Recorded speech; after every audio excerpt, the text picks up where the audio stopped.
El príncipe Siddhartha Gautama, fundador de una de las grandes tradiciones sagradas del mundo, vivió en el norte de la India hace más de 2500 años. Hijo de un noble de la tribu de los Sakya, fue protegido por este contra cualquier experiencia ingrata, desagradable o perturbadora. Sin embargo, y a pesar de todas las precauciones, Siddhartha salió un día del palacio en compañía de su cochero. Durante el paseo en carruaje vio a un anciano tan encorvado como un tejado de 2 aguas, decrépito, apoyándose en un bastón y tambaleándose, afligido y en plena decadencia. En el siguiente paseo tuvo ocasión de observar a un hombre enfermo que padecía grandes sufrimientos, caído y revolcándose en sus propios excrementos. Transcurridos unos días, el príncipe Siddhartha volvió a salir del palacio en compañía de su cochero, y esta vez se encontró con mucha gente vestida de diversos colores, construyendo una pila funeraria. Todas estas experiencias llenaron al futuro Buda de perplejidad, desilusión y tristeza. Una vez más, salió a pasear y vio en esta ocasión un individuo con la cabeza rapada, un ermitaño que llevaba un hábito amarillo, es decir, vio a un asceta, a una de esas personas que se anticipan a la penosa muerte por medio de la práctica del desapego. Siddhartha de inmediato abandonó sus palacios, a su mujer y a su hijo, entregándose en cuerpo y alma a la práctica de diversos métodos de austeridad y desapego que eran comunes en la religión de aquella época en la India. Después de intensas experiencias y superadas las tentaciones de Mara, Siddhartha se convirtió en un ser despierto, en un ser iluminado.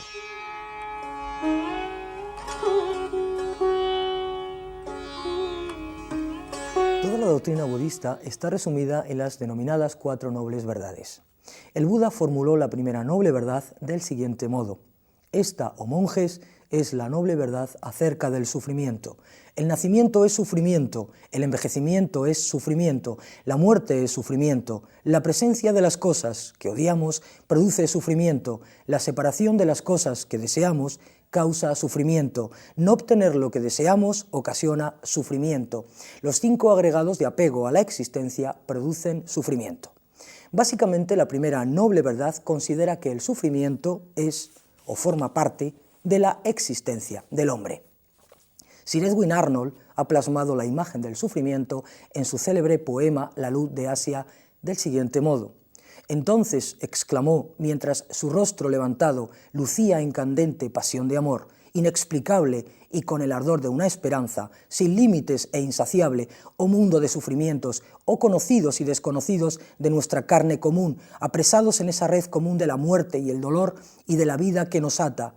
Yo veo, yo siento la magnitud de la agonía terrenal, la inutilidad de sus placeres, la burla sobre lo mejor y la angustia de su mal, hasta que las alegrías terminan en dolores y la juventud en vejez, y el amor en pérdida y la vida en una muerte odiosa, y la muerte en vidas desconocidas que sujetan a los hombres de nuevo a sus ruedas para rodar en círculo. Y aunque el budismo reposa en el pivote del sufrimiento, no se deduce, por ello, que sea pesimista. Podría justificarse el llamar pesimista al Buda si solamente hubiese enunciado la verdad del sufrimiento sin sugerir una fórmula adecuada para terminar con él. El budismo no niega, pues, la existencia de la felicidad en el mundo, aunque insiste en que cualquier forma de felicidad, cualquier forma de placer tiene un tiempo, es decir, no es duradera, excepto aquella que se encuentra en el nirvana. Para el budismo, el llamado ser, la entidad individual, yo o la personalidad fenoménica es únicamente un conjunto, una combinación de fuerzas o energías psicofísicas en permanente transformación, en constante transformación, que pueden dividirse en 5 grupos o agregados, que son, primero, rupa, el aspecto material de la existencia, es decir, el mundo que nos rodea, el propio cuerpo de un ser vivo. El segundo agregado, vedana, incluye todas nuestras sensaciones experimentadas por medio del contacto de los órganos de los sentidos con el mundo externo. El tercer agregado, sana, es el llamado agregado de las percepciones. El cuarto agregado corresponde a las actividades mentales, su nombre en pali es sankara, y el quinto y último agregado, vijnana, es el llamado agregado de la conciencia. Al disolverse estos elementos se produce la muerte del sujeto, del que tan solo permanece el fruto de sus actos, es decir, el karma, imperecedero y eterno, anillo de conjunción entre la existencia pasada y la futura, origen de una nueva vida creada en virtud de un singular proceso fisiológico de las cenizas del sujeto anterior y continuación de su propia vida como llama de una vela que se enciende en otra. Esta no es idéntica a la primera, pero en ella se basa la razón de su existencia. Y con la prolongación de la vida se alimenta el sufrimiento hasta que, agotado con la obtención del conocimiento, último residuo de los actos buenos o malos, encuentre reposo en la paz inefable más allá de las fronteras del bien y del mal, más allá de las fronteras de la dualidad, en la total extinción del nirvana. Aquí acaba la existencia empírica y también su conciencia. Según un texto budista, el Anguttara Nikaya, todo lo constituido es impermanente, todo lo constituido entraña sufrimiento, todo es sin entidad.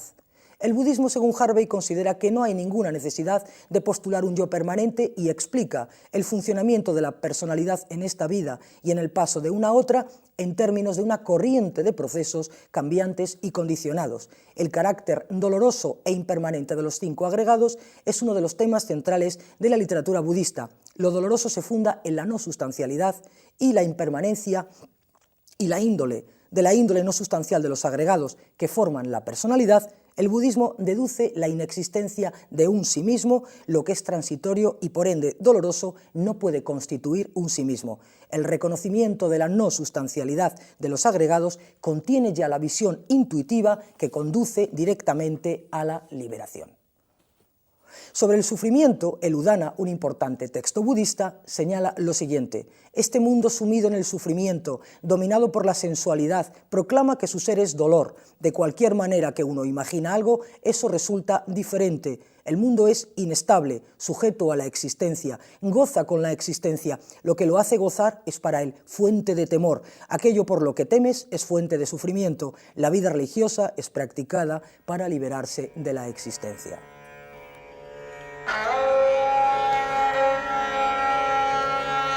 Hallándose un día en un parque a escasa distancia de la ciudad de Sarabasti, el Buda preguntó a sus monjes: «Si estas hojas y estas ramas secas arden, ¿diríais que es vuestro yo el que arde? No, no lo diríais. Pues bien, tampoco vuestro cuerpo, vuestras sensaciones, vuestras percepciones, vuestras elaboraciones psíquicas, vuestras tomas de conciencia son el yo. ¿Cuándo pues cesaréis de tomar por vuestro aquello que no es vuestro? ¿Cuándo pues lo rechazaréis?»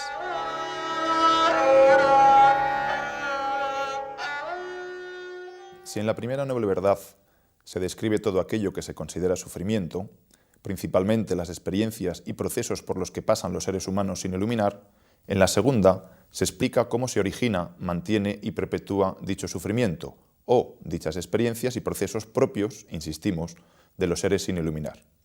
Es muy importante realizar esta distinción entre la persona iluminada y la no iluminada, porque de otro modo se puede llegar a pensar erróneamente que cuando los budistas hablan de sufrimiento se están refiriendo exclusivamente al mundo o a la condición humana en general. El mundo y la vida por sí mismos no son ni dejan de ser sufrimiento. Lo que es sufrimiento es el mundo y la vida de los seres sin iluminar. Hablar de sufrimiento, independientemente del grado de desarrollo mental de los seres, no es del todo correcto, puesto que lo que es sufrimiento para algunos no lo es para otros, y lo que en un momento dado de la vida se experimenta como sufrimiento, con la madurez psicológica o con una mente evolucionada y bien entrenada, deja de experimentarse como sufrimiento. La persona despierta, no en el sentido de espabilada, sino en el de una persona que ha alcanzado el estado de un Buda, trasciende definitivamente el sufrimiento, lo que no significa que no sufra en absoluto, puesto que padece dolor físico. De lo que se trata más bien es de que ha eliminado los procesos psicológicos y los estados mentales que generan sufrimiento. En rigor, en los textos budistas no hay solamente una explicación del origen del sufrimiento. Las dos explicaciones más clásicas y frecuentes del origen del sufrimiento se encuentran en las 4 nobles verdades y en la doctrina del surgir dependiente. Según la doctrina de las 4 nobles verdades, en la segunda noble verdad, la causa del sufrimiento es un tipo específico de deseo que se denomina trishna en sánscrito, tanha en pali, y que literalmente significa sed. Debido principalmente a la influencia del pensamiento de Schopenhauer y Nietzsche, muchos intelectuales y estudiosos occidentales han identificado dicha sed del deseo con la voluntad de vivir, la voluntad de poder e incluso con la voluntad en general. Sin embargo, la sed del deseo no equivale exactamente ni al apetito sensible, ni a los instintos, ni a toda la dinámica tendencial humana, ni a toda clase de aspiración o acto voluntario.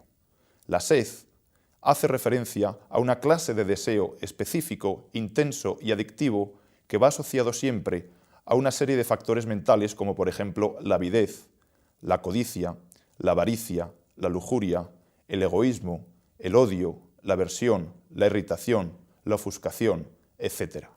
Dicha sed nace del apego o asimiento y genera más apego y asimiento. En general, se suelen distinguir tres tipos de deseo. Deseo de placeres sensuales, teniendo en cuenta que aquí no solo se incluyen los placeres carnales, sino también los denominados espirituales. No hay que olvidar que la mente es un sentido más y que por tanto también cabe desear y ser adicto a determinados objetos de conocimiento intelectual, lectura de libros, juegos de ordenador, experiencias estéticas y religiosas, etc. El segundo tipo de deseo es el deseo de vivir en el samsara o mundo del sufrimiento, no confundir con el mundo cosmológico. De lo que se trata aquí es de querer vivir con un estado mental muy por debajo de sus posibilidades y sin la menor inquietud por mejorar o desarrollar la mente hasta lograr la liberación del sufrimiento. El deseo de vivir, del que hablan los budistas, es el deseo de perpetuar la propia existencia no iluminada, y esto es lo esencial. No es que cualquier persona, por el hecho mismo de vivir y querer vivir, tenga este tipo de deseo. Se trata más bien de las personas que no se encuentran, o que se encuentran, mejor dicho, tan a gusto en la vida, sin iluminar, que desean vivir indefinidamente en ese mismo estado mental dormido y sometido tarde o temprano al sufrimiento. El tercer tipo de deseo es el deseo de no vivir, que consiste precisamente en lo contrario, es decir, en personas que se encuentran tan mal en el samsara o mundo del sufrimiento que igualmente carecen de la motivación suficiente para prosperar espiritualmente y por ello quieren acabar con todo cuanto antes. Además de esta explicación del sufrimiento, cabe distinguir otra más, que es la del surgir dependiente. Según el surgir dependiente, la causa primera del sufrimiento es la ignorancia.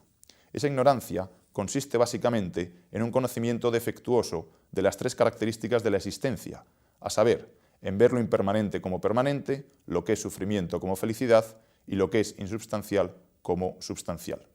A partir de esa percepción errónea de la realidad, los seres actúan de diversos modos y expresan sus acciones voluntarias o karma a través del cuerpo, la palabra y el pensamiento, y de esa manera perpetúan y siguen existiendo en ese ciclo de existencias.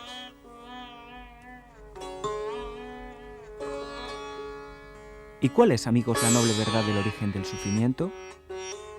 Es el deseo que produce la repetición de existencias, que conlleva goce y pasión, y goza con esto y aquello, es decir, el deseo de los sentidos, el deseo de existir y el deseo de no existir. A esto, amigos, se le llama la noble verdad del origen del sufrimiento.